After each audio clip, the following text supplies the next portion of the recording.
नमस्कार। शुरुआत करते हैं बड़ी खबर के साथ जो लखनऊ से है। पूर्व विधायक अभय सिंह पर केस दर्ज हुआ है। आपराधिक साजिश रचने का उन पर आरोप है। 2020 में सुरेंद्र कालिया पर हुई थी फायरिंग। अभय सिंह के कहने पर खुद पर फायरिंग करवाई। पूर्व सांसद धनंजय सिंह पर आरोप लगाए थे। सुरेंद्र कालिया ने पुलिस पूछताछ में खुलासा किया है। समाजवादी पार्टी के नेता हैं पूर्व विधायक अभय सिंह, उन पर एफआईआर दर्ज की गई है। ये बड़ी खबर हम आपको राजधानी लखनऊ से बता रहे हैं, जहां पर पूर्व विधायक अभय सिंह पर केस दर्ज हुआ है। आपराधिक साजिश रचने का उन पर आरोप है। 2020 में सुरेंद्र कालिया पर फायरिंग हुई थी। अभय सिंह के कहने पर खुद ही फायरिंग करवाई थी।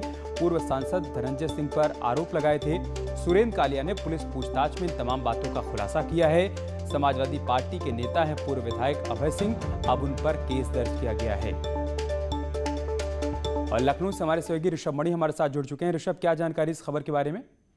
अमित, देखिए, ये जुलाई 2020 का मामला है, जब सुरेंद्र कालिया, जो बताते हैं सीतापुर का रहने वाला है, वहां से हिस्ट्री शीटर भी है, जिला पंचायत सदस्य भी है, उसके काफिले के ऊपर ताबड़तोड़ फायरिंग हुई थी। उस वक्त की काफी चर्चित घटना थी, लेकिन जब पुलिस ने उस घटना की जांच की तो खुलासा हुआ सुरेंद्र कालिया ने ये फायरिंग खुद अपने ऊपर करवाई थी। उसके बाद कुछ समय तक पुलिस ने उसकी गिरफ्तारी के लिए दबिश दी, चूंकि उसके खिलाफ मुकदमा दर्ज हो गया था। लेकिन कोलकाता में एक अवैध असलहे के मामले में उसकी गिरफ्तारी हुई थी। बीते एक हफ्ते पहले लखनऊ पुलिस उसको रिमांड पर लेकर लखनऊ आ चुकी है, और पुलिस ने जो पूछताछ की सुरेंद्र कालिया से, तो उसने ये चीज कबूली है कि उसने पूर्व सपा विधायक अभय सिंह के कहने पर अपने ऊपर फायरिंग करवाई थी और साजिश के तहत पूर्व सांसद धनंजय सिंह पर आरोप लगाया था। तो अपने ऊपर फायरिंग और पूर्व सांसद धनंजय सिंह को फंसाने की साजिश रचने का आरोप अभय सिंह पर है। चर्चित नेता भी यहाँ के अभय सिंह रहे हैं। ठीक है ऋषभ, बहुत शुक्रिया आपका हमारे साथ जुड़ने के लिए और जानकारी हम तक पहुंचाने के लिए। पर्यावरण दिवस के मौके पर सीएम योगी क्या करें, वो हम आपको सुनाते हैं। विश्व पर्यावरण दिवस के अवसर पर पूरे प्रदेशवासियों को मैं हृदय से बधाई देता हूं, अपनी शुभकामनाएं देता हूं। तो आज पर्यावरण दिवस के मौके पर सीएम योगी ने प्रदेशवासियों को बधाई दी है। उन्होंने साथ ही साथ लोगों से अपील भी की है कि पर्यावरण का संरक्षण करें, पर्यावरण में संतुलन बना रहे, इसके लिए हर किसी को अपनी जिम्मेदारी निभानी होगी। पौधारोपण भी किया गया है सीएम योगी के यहाँ। तो आज 5 कालिदास आवास पर मुख्य सचिव आर.के. तिवारी भी मौजूद थे। साथ ही साथ आज पूरे प्रदेश में पौधारोपण का यह अभियान चलाया जा रहा है। बनारस में भी बड़े पैमाने पर पौधे लगाए जा रहे हैं और पूरे देश में संदेश दिया जा रहा है तमाम मंत्रियों की तरफ से, तमाम अधिकारियों की तरफ से, कि पर्यावरण संतुलन बना रहे, पर्यावरण का संरक्षण होता रहे। इसके लिए बहुत ज़रूरी है कि हर किसी को अपनी जिम्मेदारी समझनी होगी और हर किसी को अपनी भूमिका निभानी होगी। एक बड़ी खबर बरेली से है। एक युवक की गुंडाई का वीडियो वायरल हो रहा है। युवक तमंचा लेकर ग्रामीणों को धमकी दे रहा है। पुलिस को सूचना देने पर सिर में गोली मारने की धमकी भी दे रहा है। न्यूज़ 18 हालांकि वायरल वीडियो की पुष्टि नहीं करता है। बरेली से खबर हम आपको बता रहे हैं, जहां पर वीडियो वायरल हो रहा है। एक युवक की गुंडाई का ये वीडियो है। युवक तमंचा लेकर ग्रामीणों को धमका रहा है और कह रहा है कि अगर पुलिस को सूचना दी गई तो खुद को गोली मार लेगा। सिर में गोली मारने की धमकी भी दे रहा है। न्यूज़ 18 हालांकि वायरल वीडियो की पुष्टि नहीं करता है। बरेली से एक वीडियो आया है जो वायरल हो रहा है। उसमें एक युवक तमंचा लेकर दबंगई दिखा रहा है, धमकी दे रहा है और ये कह रहा है कि अगर पुलिस को सूचना दी गई तो सिर में गोली मार लूंगा, इस बात की धमकी भी दे रहा है। न्यूज़ 18 हालांकि इस वायरल वीडियो की पुष्टि नहीं करता है। तो बरेली में एक वीडियो वायरल हो रहा है। उसमें एक युवक तमंचा लेकर धमकी देता हुआ नजर आ रहा है। साथ ही साथ पुलिस को सूचना नहीं देने की भी वो धमकी दे रहा है। सिर में गोली मारने की धमकी दे रहा है और इस वायरल वीडियो की पुष्टि न्यूज़ 18 नहीं करता है।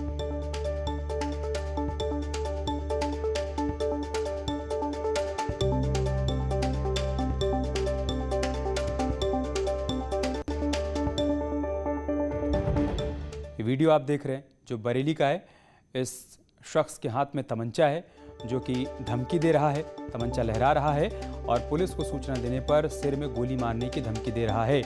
न्यूज़ 18 इस वायरल वीडियो की पुष्टि नहीं करता है। एक बार फिर से ध्यान से देखिए कि वो शख्स है जिसके हाथ में तमंचा है और इस तमंचे से वो धमकी दे रहा है, यहाँ पर लोगों को गुंडाई दिखा रहा है और कह रहा है कि अगर किसी ने पुलिस को सूचना दी तो वो सिर पर गोली मार देगा।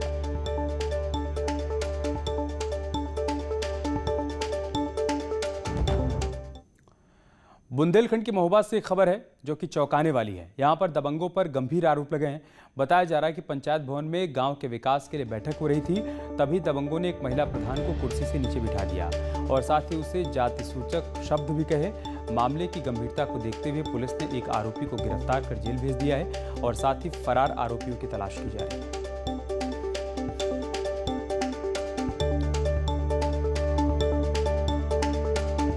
हमारी कॉन्फ्रेंस मीटिंग चल रही थी, जो मतलब जिला लोगों के वो अधिकारी हैं, उनके साथ एसडीएम है, ऑडियो पंचायत सारे, उनके साथ मीटिंग कॉन्फ्रेंस मीटिंग चल रही थी। हमारी पहली मीटिंग थी, हमारी पहली मीटिंग थी। फिर क्या हुआ? फिर आया वो लड़का, खड़ा रहा, काफ़ी देर तक खड़ा रहा, कहने लगा यहाँ पे क्या हो रहा है और तुम ऐसा हमारे सामने ऐसा कहो वैसा कहो। मैंने कहा भैया हमने बोल दिया कि हमारे यहाँ ये मतलब इन अधिकारियों की कमी है जी, हमारे यहाँ हेडपम्प पे जल की साधन पेयजल की नहीं साधन नहीं है। हमने कहा बोल दिया, कह रहे हमारे सामने बोलो, तो हमने कहा बोल दिया है, एक ही बार तो बोलेंगे, बार बार बोलेंगे तो वो भी तो अधिकारी भी हैं। तो कहने लगा नहीं बोलो, तो फिर कहने लगा चमरिया कुर्सी से उठो, तुम हमारे सामने कुर्सी पर बैठी हो, उठो, कह नीचे बैठना चाहिए। तो मैं यही गाली गलौज करता रहा बस, और मारपीट हो गई। इतनी में मारपीट करके भाग गया। महिला ग्राम प्रधान के साथ अभद्रता करने का मामला प्रकाश में आया। क्या पूरा घटनाक्रम है सर? कहाँ का ये मामला? कितने लोगों के खिलाफ कार्रवाई पुलिस द्वारा की गई है? इस प्रकरण में अभियोग पंजीकृत किया जा चुका है और क्षेत्राधिकारी नगर के द्वारा इसकी विवेचना की जा रही है इस प्रकरण में, और एक व्यक्ति को इसमें गिरफ्तार कर लिया गया है और अन्य जो नामित अभियुक्त हैं उनके खिलाफ साक्ष्य संकलन की कार्रवाई कराई जा रही है। और महोबा से सहयोगी मनोज हमारे साथ जुड़ चुके हैं। मनोज, क्या जानकारी है इस खबर के बारे में? जी हमें जैसा कि बता दूं, बहुत ही गंभीर विषय है और गंभीर मामला है। नवनिर्वाचित प्रधान है शविता, जो अपने पंचायत भवन में मीटिंग कर रही थी, पंचायत सचिव भी थे इनके साथ। इस सब के दौरान वहां पर कुछ दबंग आते हैं, कुछ सामंतवाही सोच वाले लोग वहां आ जाते हैं और इस महिला को जो कुर्सी पे बैठी है, जिसे तमाम ग्रामीणों ने चुनकर अपना प्रतिनिधि बनाया है, ग्राम प्रधान बनाया है, गांव के विकास के लिए प्रधान बनाया है, उसको ही उससे अभद्रता करने लगते हैं। उससे कहते हैं कि तुम्हें इस कुर्सी पर बैठने का अधिकार नहीं है, चूंकि तुम निचले जाति के हो। इस सब मामले को लेकर प्रशासन बेहद गंभीर है। जिला प्रशासन आला अधिकारियों ने इस बात का गंभीरता से लिया है और कहा है कि इनके खिलाफ सख्त कार्रवाई होगी। और मैं आपको सबसे बड़ी बात बता दूं, न्यूज 18 पर खबर चलाने के बाद एक व्यक्ति को गिरफ्तार करके जेल भेज दिया गया है, 4 अन्य की तलाश की जा रही है। जी अमित। ठीक है, शुक्रिया आपका हमारे साथ जुड़ने के लिए और जानकारी हम तक पहुंचाने के लिए। ललितपुर के बानपुर थाना क्षेत्र में युवक की हत्या से सनसनी मच गई। अवैध संबंध को लेकर हत्या का शक जताया जा रहा है। पेड़ से बांधकर लाठी डंडों से पीट कर युवक की हत्या कर दी गई। 3 लोगों पर हत्या का आरोप लगा है और पुलिस अब पूरे मामले की जांच पड़ताल कर रही है। तो ललितपुर से खबर हम आपको बता रहे हैं, जहां पर युवक की बेरहमी से हत्या कर दी गई है। अवैध संबंध के शक में इस वारदात को अंजाम दिया गया है। हमारे सहयोगी अभय हमारे साथ जुड़ चुके हैं। अभय, क्या जानकारी है आपके पास? जी, मैं बता देना चाहता हूं कि पूरा मामला थाना बानपुर के कचनौदा गांव का है, जहां अवैध संबंधों को लेकर ये युवक की हत्या की गई है। फिलहाल मृतक की तहरीर के आधार पर पुलिस ने 3 आरोपियों के खिलाफ केस दर्ज कर लिया है। इस संबंध में पुलिस अधीक्षक ललितपुर से भी बात हुई है, तो उनका कहना है कि तीनों व्यक्तियों को गिरफ्तार कर लिया गया है। जी ठीक है, शुक्रिया आपका हमारे साथ जुड़ने के लिए और जानकारी हम तक पहुंचाने के लिए।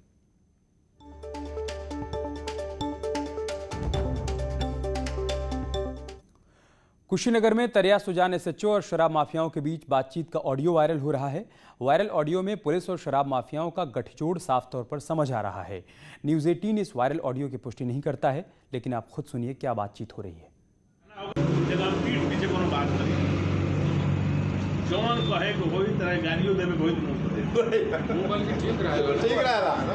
मैं पीठ पीछे कभी किसी की बुराई नहीं करता। खाना होगा तो मुंह पे गाली दूंगा, आपको जो करना होगा मेरे खड़िएगा।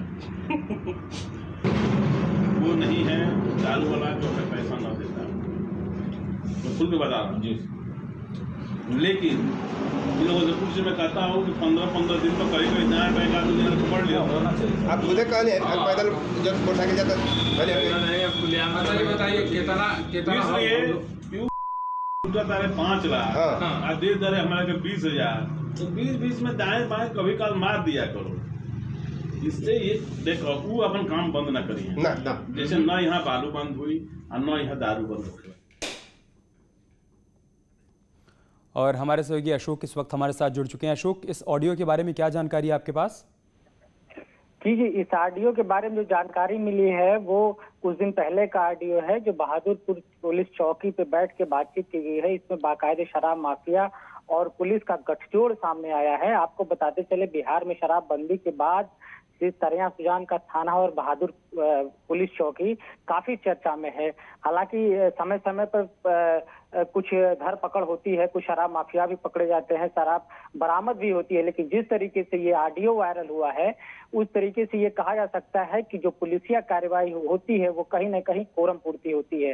वो दिखाने के लिए कि इस रास्ते से जो भी कार्रवाइयां की जा रही हैं वो कोरम पूर्ति के लिए हो रही हैं।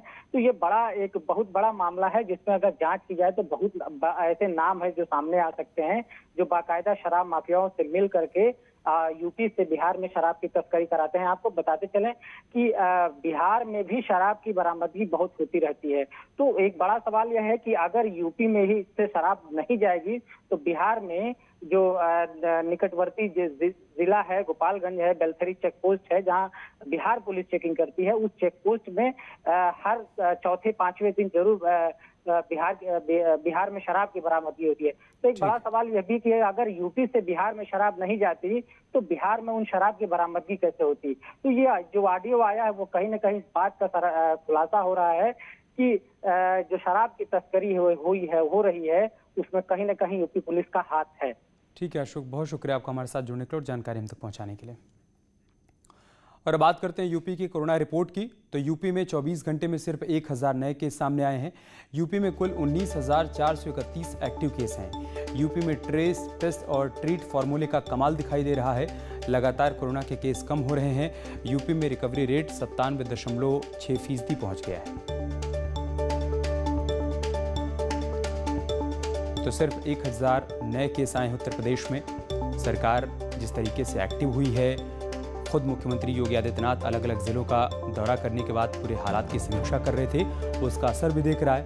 केसेस में लगातार कमी आ रही है और रिकवरी रेट बढ़ता जा रहा है, जो कि 97.6% पहुंच गया है। वहीं बीते 24 घंटे में पूरे उत्तर प्रदेश में 1000 नए केस आए हैं, 3 लाख से ज़्यादा टेस्ट हुए हैं। साथ ही साथ 19,431 एक्टिव केस बचे हैं उत्तर प्रदेश में।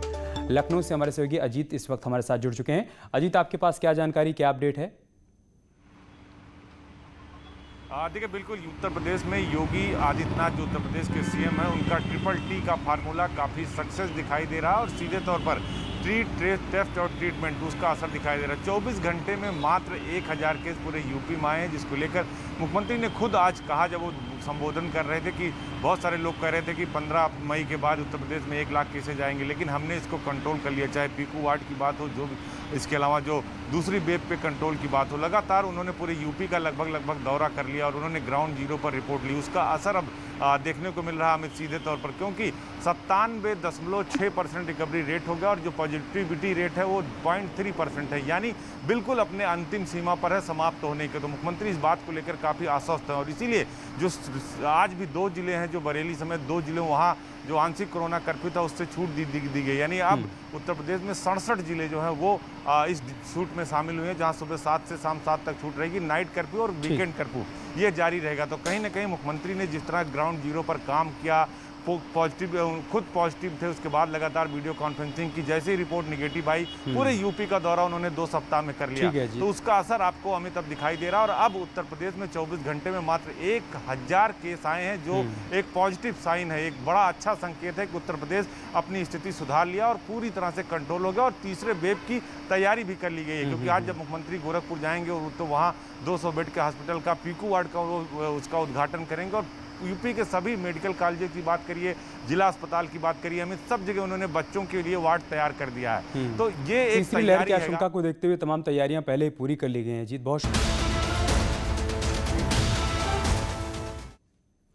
उत्तर प्रदेश के मुख्यमंत्री योगी आदित्यनाथ का आज 49वां जन्मदिन है। वहीं सीएम योगी को जन्मदिन की बधाइयों का सिलसिला भी शुरू हो चुका है। पीएम मोदी ने सीएम योगी को फोन करके जन्मदिन की बधाई दी। वहीं राष्ट्रपति रामनाथ कोविंद, उपराष्ट्रपति वेंकैया नायडू और गृह मंत्री अमित शाह ने भी फोन के जरिए सीएम योगी को उनके जन्मदिन पर बधाई दी। यूपी के सीएम होने के साथ साथ योगी आदित्यनाथ गोरखपुर के प्रसिद्ध गोरखनाथ मंदिर के महंत भी हैं। इसके साथ ही हिंदू युवाओं के सामाजिक, सांस्कृतिक और राष्ट्रवादी समूह हिंदू युवा वाहिनी के संस्थापक भी हैं। उनकी छवि एक प्रखर राष्ट्रवादी नेता की है। योगी आदित्यनाथ का जन्म 5 जून 1972 को उत्तराखंड के पौड़ी गढ़वाल जिले की यमकेश्वर तहसील के पंचुर गांव में हुआ। उनके पिता आनंद सिंह बिष्ट फॉरेस्ट रेंजर थे। उनकी माता का नाम श्रीमती सावित्री देवी है।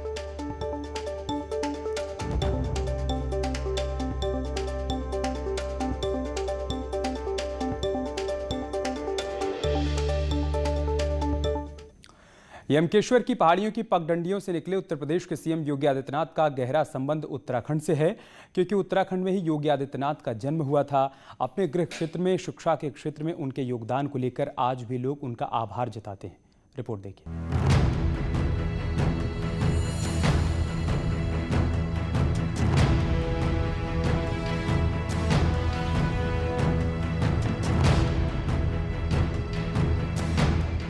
यूपी के सीएम योगी आदित्यनाथ का जन्मदिन है और देश भर से आज उन्हें जन्मदिन की बधाई मिल रही है। सीएम योगी का जन्म उत्तराखंड के पौड़ी गढ़वाल में एक छोटे से गांव पंचूर में हुआ था। पहाड़ों की पगडंडियों से निकले योगी आदित्यनाथ आज देश के सबसे बड़े राज्य उत्तर प्रदेश के मुख्यमंत्री हैं और देश के सबसे लोकप्रिय नेताओं में शामिल हैं।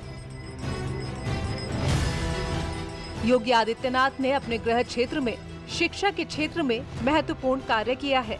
उन्होंने उत्तराखंड के छात्र छात्राओं का पलायन रोकने के लिए यमकेश्वर में एक महाविद्यालय की स्थापना की, जो आज हजारों छात्रों के जीवन में शिक्षा की रोशनी बिखेर रहा है और छात्रों को उच्च शिक्षा के लिए अब पलायन नहीं करना पड़ता।